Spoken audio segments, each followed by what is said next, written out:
This is for educational use only. Our group is allowing our instructor, Mr. Roldan Ardinis, to use this as educational material.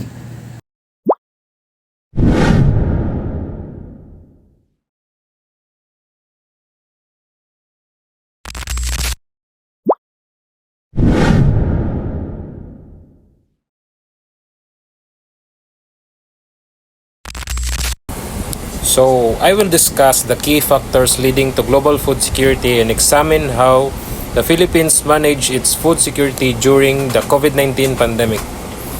Achieving global food security depends on a combination of factors. Firstly, sustainable agricultural practices are crucial for maintaining consistent food production. This involves the use of quality seeds, efficient water management, and modern farming techniques. Secondly, strong and resilient supply chains are essential to ensure that food reaches consumers without major disruptions. Economic stability and affordable access to nutritious food are also critical, allowing people of all income levels to purchase sufficient food. Moreover, government policies that encourage investment in agriculture, research, and infrastructure significantly contribute to long-term food security. Finally, addressing climate change and preparing for natural disaster help maintain steady production and distribution. The COVID-19 pandemic posed significant challenge to food security across the globe, and the Philippines was no exception. Lockdowns and mobility restrictions disrupted the flow of goods, causing supply shortage and price increases. Farmers struggled with limited access to seeds, fertilizers, and markets, impacting agricultural output. The situation was especially dire in urban areas where many families who depended on daily wages faced sudden job losses and food scarcity. In response, the Philippine government introduced relief measures such as food aid, subsidies for farmers, and financial support for vulnerable communities. However, the crisis exposed weaknesses in the country's food system, including dependency on imports and inadequate local production support. It became clear that more robust policies and investments are needed to strengthen local agriculture, diversity food source, and improve contribution networks. In conclusion, the COVID-19 pandemic highlighted both the strength and vulnerabilities of Philippines' approach to food security. To safeguard against future crises, it is essential to build a more resilient food system through sustainable practices, improved logistics, and strong local production capabilities. Global food security is about making sure everyone, everywhere, has access to safe, nutritious, and affordable food. To achieve this, we rely on several key factors. First, agricultural innovation. Advancement in technology and sustainable farming practices are essential to produce enough food. This includes developing crops that grows faster, need less water, and resist pests. Second, economic access. People need the financial means to buy food. This means creating jobs and boosting incomes for families can afford nutritious meals. Third, climate resilience. With the climate change affecting food supplies, we need crops that can withstand extreme weather, along with strategies to protect food system from natural disaster. Fourth, policy support. Governments plays a major role in setting policies that supports local farmers, encourage fair food trade, and make sure food is distributed efficiently. During the COVID-19 pandemic, the Philippines faced a tough test in food security. First, supply chain disruptions. Lockdown slowed the movement of food, leading to shortage and higher prices, especially in cities. Second, economic impact.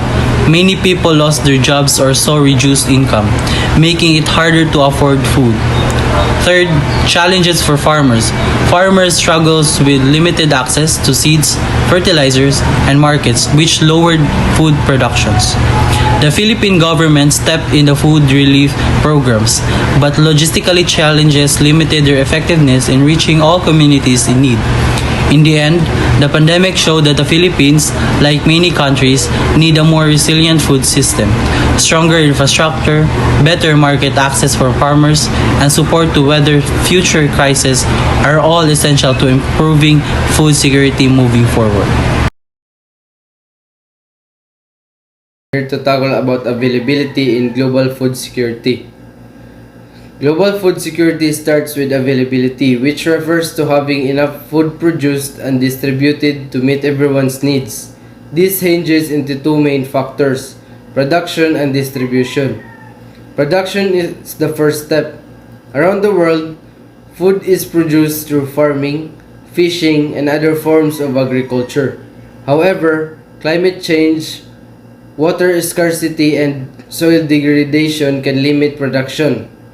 Sustainable farming techniques and climate resilient crops are critical for ensuring steady food supplies. For instance, drought resistant crops can help farmers continue growing food even under challenging conditions. The second part is distribution. Once food is produced, it needs to reach people in every region. However, logistical challenges, infrastructure issues, and even political conflicts can disrupt this process, leading to shortage in certain areas. Efficient supply chains and international cooperations are essential for moving food from surplus regions to those in needs. For instance, during global crisis, food aid programs often step in to bridge these gaps. The availability of food is fundamental for global food security because without a reliable food supply, people are vulnerable to hunger and malnutrition. It also affects economic stability as food shortage can lead to higher prices, impacting low-income families and most. Furthermore, ensuring consistent availability helps build resilience against future crises such as pandemic or climate-related disasters. Enhancing food production and distribution directly supports global food security, providing a steady, equitable supply of food for all. That's all. Thank you. Global food security, access to food. Food security is not just about producing enough food, it is also about ensuring everyone has to access. Access means both economic and physical availability of food. Economics access refers to the whether people can afford nutritious food. High food prices, unemployment, and low wages all make it harder for people buy what they need. Physical access, on the other hand, is about having food stores or market nearby in rural, conflict-affected areas. Reaching food sources can be challenging, which can disrupt regular access. When access and physical access are limited, communities suffer for nutrition affected people health, productivity, and development. For children, this often leads to stunted growth and poor school performance. Improving access is essential for food security. This means creating policies that address poverty, stabilize food prices, and improve infrastructures, especially in remote areas.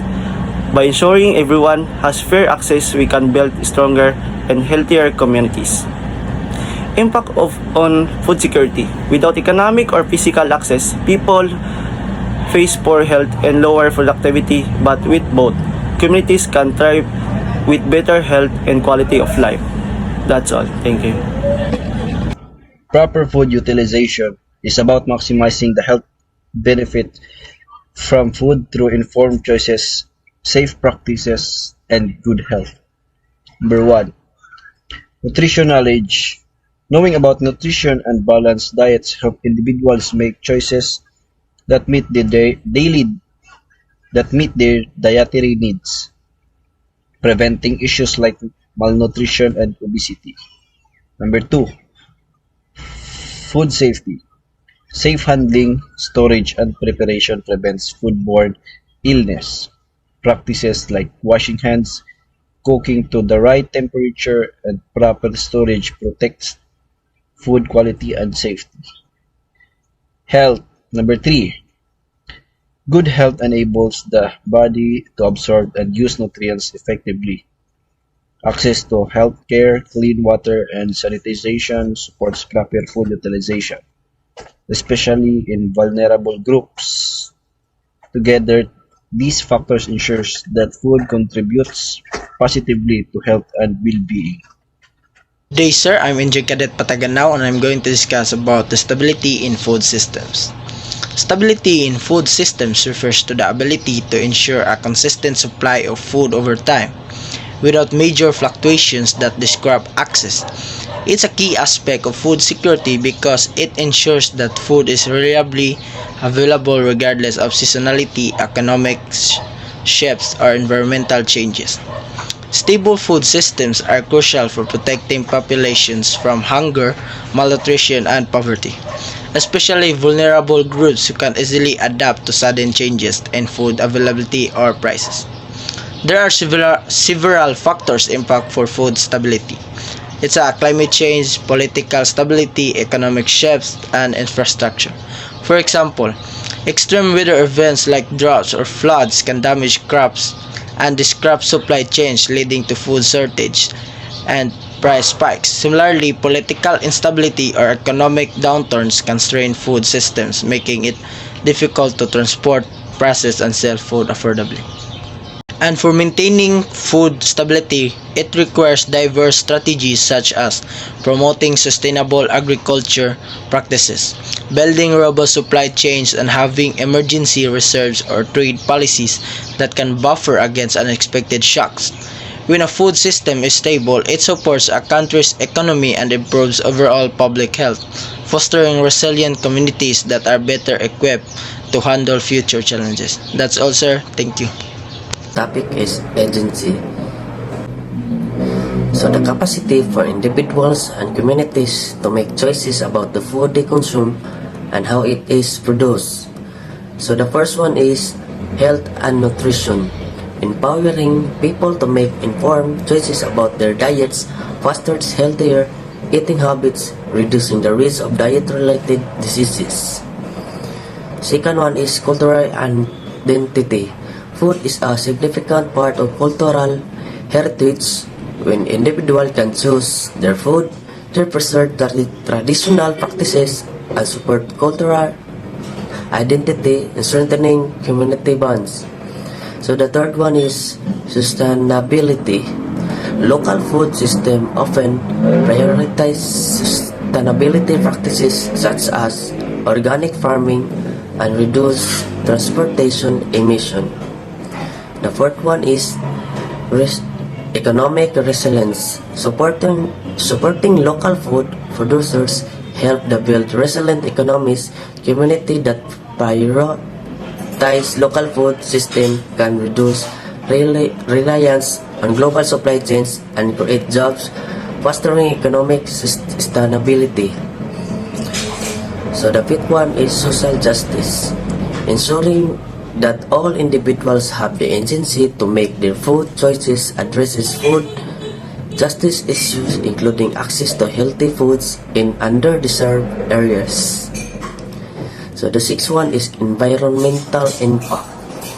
Individuals and communities that are conscious of their food choices can influence production practices, advocating for methods that are less harmful to the environment and promoting biodiversity. And lastly, community engagement. Involving in food choices encourage civic engagement and collaborating among community members, fostering a sense of ownership and responsibility for local resources. So, agency in food choices is vital for health, culture sustainability, economic stability, social justice, environmental stewardship, and community cohesion. That's all. Thank you. My topic is all about what are the threats to global food security. Global food security faces threats from climate change, which disrupts weather and crop yields, soil and water degradation, reducing scrubble land, biodiversity loss, increasing vulnerability to pests and disease. and economic inequality limiting food access. Conflicts disrupts food production while supply chains vulnerabilities, population growth, and shifting diets put additional strain or resources. Addressing this requires sustainable farming, climate resilience, and better resource management. So, here are the breakdowns of each threat to global food security. One is climate change. Climate change, rising temperatures, unpredictable weather patterns, and extreme events like droughts and floods affect crop yields and livestock, making food productions less reliable. Two is soil and water degradation. Soil and water degradation, intensive farming, deforestation, and overuse of water resources reduce soil fertility and lead to erosion and desertification, which lower food productivity. That's all. To discuss about is food security possible? So let's start. So achieving global food security is challenging, but possible with dedicated efforts across multiple areas. Key barriers include environmental pressure like climate change, economic inequality, population growth, political instability, and unsustainable farming practices. Climate change disrupts production through extreme weather events, while economic inequality prevents equal access to food even when it is available. Additionally, population growth increases demand and political conflicts disrupt food supplies. However, solutions such as adopting sustainable agriculture, enhancing food distribution system, and reducing waste, and promoting policies for economic equity can pave the way toward food security. With international cooperation, investment in resilient agriculture, and focus on community empowerment, so we can work towards ensuring that all people have consistent access to nutritious food. That's all. Thank you.